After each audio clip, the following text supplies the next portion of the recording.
ప్రభువైన యేసుక్రీస్తు నామమున మీ అందరికీ వందనాలు. బాగున్నారు కదా? దేవునికి స్తోత్రాలు. దేవుని యొక్క మహాసంకల్పం ద్వారా 4 మాసాలు దేవుడు తన కృప చూపాడు. 5వ మాసంలోకి వచ్చి ప్రార్థన చేసుకున్నాం, స్తుతిద్దాం. సర్వశక్తిమంతుడు అయిన మా పరలోకపు తండ్రి, సర్వంత్రయామి నీకు వందనాలు నాయన. నీవు చూపిన నీ కృపకై కృతజ్ఞతా స్తోత్రాలు చెల్లిస్తూ ఉన్నా. నీ సన్నిధిని బట్టి, నీ అభిషేకాన్ని బట్టి కృతజ్ఞతా స్తోత్రాలు చెల్లిస్తూ ఉన్నా. దేవా, ఆరోగ్యపరంగా, ఆత్మీయంగా, ఆర్థికంగా, మానసికంగా, శారీరకంగా ఈ 2026 సంవత్సరము జనవరి మాసం నుండి ఏప్రిల్ మాసం వరకు నీ రెక్కల చాటున మమ్మల్ని భద్రపరుచుకొని దీవించినందుకు నీ స్తోత్రాలు. మమ్మల్ని కాపాడిన విధానాన్ని బట్టి నీకు స్తోత్రాలు చెల్లిస్తూ ఉన్నా. ఇదిగో నీ వాక్యము సెలవిస్తూ ఉన్నది, నువ్వు చేసిన ఏ మేలును మరువక అయ్యా మా ప్రాణమా నిన్ను ఘనపరుస్తూ నిన్ను సన్నుతిస్తూ ఉండగా, ఇదిగో నాయన నీ గొప్ప కార్యాలు మా ఎడలో జరిగించండి, మా బిడ్డల ఎడలో జరిగించండి. ఈ యూట్యూబ్ ఛానల్ ద్వారా ఏ బిడ్డలు వింటూ ఉన్నారో వారందరినీ కూడా ఈ 5వ మాసంలో సర్వ సమృద్ధితో నింపి నీ రాకడికి ఆయత్తపరచమని ఆరోగ్యపరంగా దీవించండి. ఎండ తీవ్రతను బట్టి కాపాడండి. వడదెబ్బ గురికాలను సహాయం చేయండి. నీటి కొరత లేకుండా సహాయం చేయండి. ప్రతి అక్రత తీర్చండి. దూరదేశంలో ఉన్న మా బిడ్డలను కూడా దీవించండి. యేసు నామములో విశ్వాసంతో పొంది ఉన్నాను పరమ తండ్రి, ఆమేన్. దేవునికి మహిమ కలుగునగాక. మరి సమయంలో మనం సౌలు యొక్క తప్పిదాలను మనం చూస్తూ ఉన్నాం. ఒక్కొక్క వారం ఒక్కొక్క తప్పిదాన్ని జ్ఞాపకం చేస్తూ ఉన్నా. మరి ఈ రోజున 5వ తప్పిదాన్ని చూద్దాం. చివరిగా వచ్చే వారంతో ఇది ముగించి మరి యొక్క లేఖనంలోకి వెళ్దాం.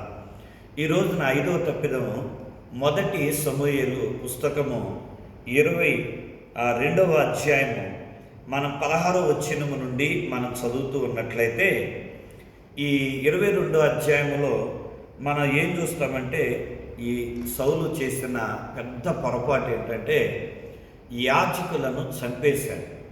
యాజకులను భక్తుడైన దావీదు ఆయన సౌలు దగ్గర నుండి పారిపోతూ ఉన్నాడు. పారిపోతూ ఆయన ఏం చేశాడంటే ఒక యాజకుడి దగ్గరికి వెళ్ళాడు. యాజకుడి దగ్గరికి వెళ్ళి ఆ యాజకుడిని అడిగాడు, అయ్యా నాకు ఇదిగో ఆకలి అవుతా ఉన్నది, ఏమన్నా ఆహారం ఉన్నదా అంటే, అక్కడ సన్నిధిలో నుండి తీసివేయబడిన రొట్టెలు ఉన్నాయని ఆ రొట్టెలు ఇచ్చాడు.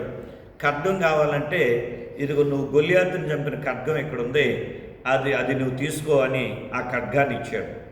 ఆ యాజకుడు అది ఇచ్చి పంపించినందుకు అక్కడ సౌలు సేవకులు అక్కడ చూసి సౌలు చెప్పగానే ఆ యాజకుని పిలిచి, నువ్వు ఎందుకు ఇలా చేశావు, నువ్వు దావీదు పక్షంగా ఎందుకు నిలబడ్డావని ఆయనతో దుర్భాషలాడి, ఆ తర్వాత ఆ యాజకుని యొక్క కుటుంబాన్ని, ఆయనకు సంబంధించిన వారందరినీ కూడా ఆయన చంపివేసినట్లుగా మన దేవుని వాక్యంలో చదువుతూ ఉన్న ఆ వాక్యాన్ని 18వ వచనం. రాజు దోయేగుతో, నీవు ఈ యాజకుల మీద పడుమని చెప్పాను.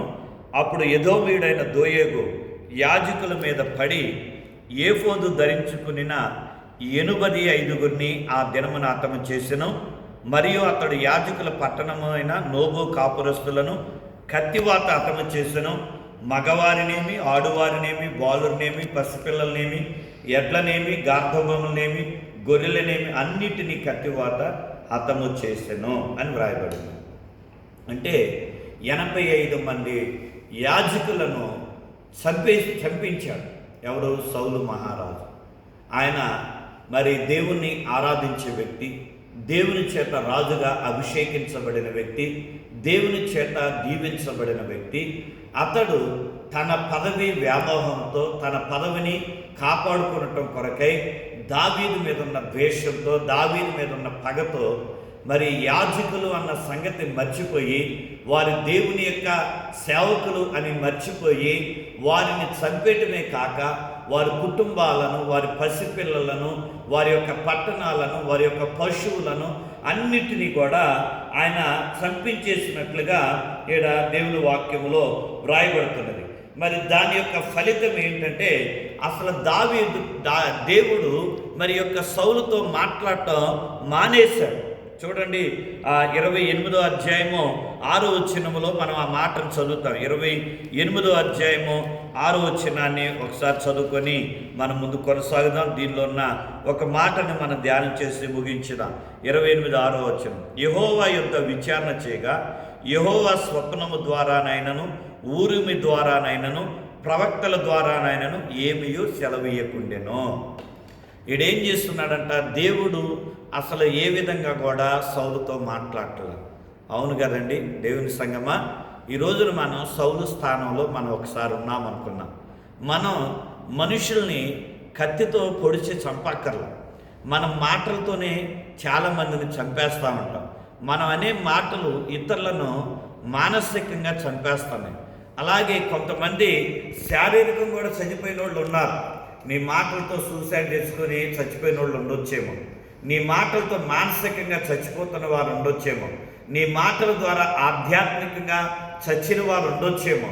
అందుకనే ఈయన దేవుని యొక్క వాక్యం సెలవిస్తూ అన్నమాట, నువ్వు నీ యొక్క మాటల ద్వారా ఇతరులను గాయపరుస్తూ మరి అదే నోటితో నువ్వు దేవుని దగ్గరకు వచ్చి, దేవా ఇరుగు నన్ను దీవించాయా, నన్ను ఆశీర్వదించాయా అని అంటే దేవుడు ఎలా నిన్ను దీవిస్తాడు, ఎలా నీకు సమాధానం ఇస్తాడు, ఎలా నీతో మాట్లాడతాడు, ఎలా నీకు మేలు చేస్తాడు, ఒకసారి మనం ఆలోచించవలసిన వారమై ఉన్నాం. ప్రియమైనటువంటి దేవుడి సంగమా, ఇక్కడ మనం నేర్చుకునేదని, యాజకులను చంపేశాడు, అలాగే కొడుకుని చంపాలనుకున్నాడు, అలాగే మరి దావీదును చంపాలనుకున్నాడు. ఇంతగా చెడ్డ ప్రవర్తన ప్రవర్తిస్తూ మరలా దేవుని దగ్గరికి వెళ్ళి దేవుణ్ణి అడుగుతూ ఉన్నాడు, దేవా నువ్వు నాతో మాట్లాడయ్యా, ఇదిగో నాకు ఈ సమస్య ఉంది, ఇదిగో ఇప్పుడు శత్రులు నా మీద యుద్ధం చేయబోతున్నారు, మరి ఆ యుద్ధంలో నేను గెలుస్తానా, నేను ఓడిపోతానా, నా ప్రజల్ని నేను కాపాడుకుంటానా లేదా, ఇదిగో నువ్వు నాతో మాట్లాడయ్యా అని ఆయన ప్రార్థన చేస్తుంటే జవాబు రావట్లా. అలాగే ప్రవక్తల ద్వారా మాట్లాడుతుంటే జవాబు రావట్లా. మరి ఆ దినాల్లో ఏఫోదును ధరించి దేవుని సమీపించేవారు, అలా సమీపించిన సౌలుకి జవాబు రావట్లేదు. కనుక దేవుడు ఆయనతో మాట్లాడటం మానేశాడు. ఎందుకు మాట్లాడట్లేదంటే ఆయన ప్రవర్తన సరిగా లేదు. దేవుని సంగమా, నీవు నీ హృదయం సరిగా లేకుండా, నీ యొక్క జీవితం సరిగా లేకుండా, నీ మాట సరిగా లేకుండా, నీ ప్రవర్తన సరిగా లేకుండా, నువ్వు ఎంత ప్రార్థన చేసినా, నువ్వు ఎంతగా దేవుని సన్నిధికి వెళ్ళినా, నువ్వు మార్పు చెందకపోతే దేవుడు నీతో మాట్లాడడం. హృదయ శుద్ధి కలిగిన వారు దేవుని చూచెదరు అని ప్రభువైన యేసుక్రీస్తు వారు కొండ మీద చెబుతున్న మాట మనం గమనించినట్లయితే, మన హృదయంలో శుద్ధి లేకుండా, మన యొక్క జీవితంలో శుద్ధి లేకుండా, మన క్రియల్లో శుద్ధి లేకుండా దేవుడు మనతో ఎలా మాట్లాడతాడు, దేవుడు మనల్ని ఎలా దర్శిస్తాడు, దేవుడు మనల్ని ఎలా దీవిస్తాడు? ఈ మాటలు వింటూ ఉన్న ప్రియ సహోదరి సహోదరుడా, నీ జీవితం ఎలా ఉంది? నువ్వు సరిచేయబడిన వ్యక్తిగా ఉన్నావా, సరిచేసుకున్న వ్యక్తిగా ఉన్నావా, సరిచేసుకుంటున్న వ్యక్తిగా ఉన్నావా, లేదా ఇదిగో నువ్వు గర్విస్తూ కోపంతోనే, పగతోనే, ద్వేషంతోనే నువ్వు జీవిస్తూ, నువ్వు సరిచేసుకునకుండా నీ జీవితాన్ని అలాగే కొనసాగిస్తూ నువ్వు దేవుని సన్నిధికి వెళుతూ వస్తూ ఉన్నావా? ఎలా జీవిస్తూ ఉన్నావు? ప్రియమైన దేవుని బిడ్డలారా, ఒక నామకార్థ క్రైస్తవుడుగా నీ జీవిస్తే నీ దేవుడు నీతో మాట్లాడు. నువ్వు దేవుని చూడలేవు, నువ్వు దేవుని యొక్క స్వరాన్ని వినలేవు, నువ్వు దేవుని యొక్క రాజ్యంలోనికి వెళ్ళలేవు. ఈ విషయాన్ని నువ్వు గుర్తుపెట్టుకోవాలని ఈ ఉదయకాలం మందు దేవుని సేవకుడుగా తెలియజేస్తూ ఉన్నా. ఇక్కడ ఈ యొక్క సౌలు చేసినటువంటి పని ఒకవేళ మనం చేస్తూ ఉన్నామేమో, మనం ఇతర సేవకులను దూషిస్తున్నామేమో, మన సేవకులను మనం దూషిస్తూ ఉన్నామేమో, మన సేవకుల పట్ల మనం అసహ్యంగా మాట్లాడుతూ ఉన్నామేమో, మన సేవకుల మీద మన ద్వేషాన్ని కలిగి ఉన్నామేమో, మన సేవకుల మీద చాటి లేనిపోని మాటలు కల్పించి మనం చెబుతూ ఉన్నామేమో. దేవుని సంగమా, నీ యొక్క సేవకుని నువ్వు విమర్శించినట్లయితే, నీ సేవకుడి గురించి నువ్వు తప్పుగా నువ్వు మాట్లాడుతూ ఉన్నట్లయితే ఆ యొక్క శిక్షా విధిని మనం అనుభవించే వారంగా ఉంటాం. నేనైనా, నువ్వైనా, ఎవరైనా సరే. ఎందుకంటే దేవుడు ఏర్పాటు చేసుకున్న తన సేవకుడికి వ్యతిరేకంగా మనం జీవించకూడదు. ఒకవేళ అతడు చెడ్డవాడైతే సేవకుడు, దేవుడు అతని పక్షంగా తీర్పు తీరుస్తాడు. అతని విషయంలో దేవుడు తీర్పు చేస్తాడు. దేవుడు అతని విషయంలో తను ఏం చేయాలో అది చేస్తాడు. కానీ తీర్పు తీర్చే వ్యక్తివి నువ్వు కాదు, విమర్శించే వ్యక్తివి నువ్వుగా ఉండకూడదు. కనుక మనం ఎవరైనా సరే, ఎలాంటి సేవకులైనా మనం విమర్శించుకోకుండా, మనం ఒకరి మీద ఒకరు నిందారోపణ చేసుకుంటూ దోషాలను ఎత్తు చూపించుకుంటూ మనం ఉన్నట్లయితే దేవుడు మనతో మాట్లాడడం. దేవుని వాక్యం ద్వారా మనం దీవించబడలేం, దేవుని వాక్యం ద్వారా మనం ఆశీర్వాదాన్ని పొందలేం. కాబట్టి ఈ రోజున నువ్వు ఏ స్థితిలో ఉన్నావు? ఈ యొక్క సౌలులాగా యాజకులను ఎలా చంపాడో అలాగే నీవు కూడా నీ సేవకులను విమర్శిస్తూ, నీ సేవకుల గురించి వ్యతిరేకంగా మాట్లాడుతూ, నీ సేవకులను దూషిస్తూ, వాళ్ళని గాయపరుస్తూ ఉన్నావా? అలాగే ఒకవేళ నీ పొరుగు వారిని, నీ యొక్క కుటుంబస్తుల్ని నువ్వు కించపరుస్తూ ఉన్నావా? నీలో ఉన్న తప్పిదాములను సరిచేసుకునకుండా నువ్వు దేవుని సన్నిధిలో ప్రార్థించే వ్యక్తిగా ఉన్నావా? నువ్వు యొక్క జీవితాన్ని సరిచేసుకునకుండా నువ్వు దేవుని సన్నిధిలోకి వచ్చి దేవుని వాక్యాన్ని చదువుతూ దేవుని వాక్యాన్ని వింటూ నేను భక్తిపరుణ్ణి అని నటిస్తూ ఉన్నావా? అలా నటిస్తూ ఉన్నట్లయితే, అలా మార్పు లేని జీవితాన్ని జీవిస్తూ ఉన్నట్లయితే నువ్వు ఎన్నటికీ కూడా ఆశీర్వాదం పొందలేవు, ఎన్నటికీ కూడా దేవుని స్వరాన్ని వినలేవు, ఎన్నటికీ కూడా దేవుని యొక్క సన్నిధానంలో ఆయన సంపూర్ణమైన శాంతిని, సమాధానాన్ని నువ్వు అనుభవించలేవు. కాబట్టి ప్రియమైన సంగమా, ఈ ఉదయకాల సమయంలో జ్ఞాపకం చేస్తూ ఉన్నాం, మనం దేవుని ఎదుట మనం సజీవుడైన దేవుణ్ణి ఆరాధించే ఆ యొక్క స్థితిని మనం కలిగి ఉండాలన్నా, పరలోకములో ఆరాధించే గుంపులో మనం ఉండాలన్నా మనము మన తప్పిదాలను ఒప్పుకోవాలి. సౌలు లాంటి తప్పిదాలు మనలో ఉంటే మనం వదిలివేసినట్లయితే దేవుడు మనం దీవిస్తాడు. ప్రార్థన చేసుకున్నాం. పరిశుద్ధుడైన మా పరలోకపు తండ్రి, నమ్మదగిన వాడా నీకు స్తోత్రాలు.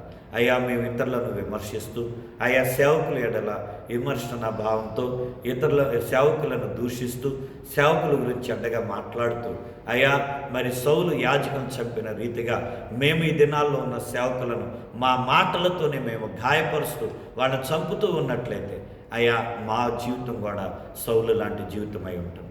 కనుక అలాంటి తప్పిదాలు అయ్యా మేము ఒప్పుకొని క్షమాపణ కోరుకుంటూ ఉండగా మీరు అంగీకరించి మమ్మల్ని క్షమించి, అయ్యా ఇదిగో దావీదుని వద్దెల చేసిన దేవా, మా బిడ్డలను మమ్ములను ఒప్పుకున్న ప్రతివారిని వద్దెల చేసి మీరు అక్కడికి ఆయత్తపరిచి ఈ మే మాసమంతా సమృద్ధితో నింపి ఆరోగ్యపరంగా, ఆత్మీయంగా, నాయన ఇదిగో మానసికంగా మీ కాపుదలు, మీ సన్నిధిని తోడు ఉంచి వద్దెల చేసి మీరు అక్కడికి ఆయత్తపరచమని యేసు నామం అడిగి నామ తండ్రి, ఆమె. తండ్రి, కుమార, పరిశుద్ధాత్మ ప్రియక దేవుడి సన్నిధి తోడయుండి దీవించునుగాక. ఆమె ఆమె ఆమె. God bless you. ఈ మాసమంతా సన్నిధి మీతో ఉండగా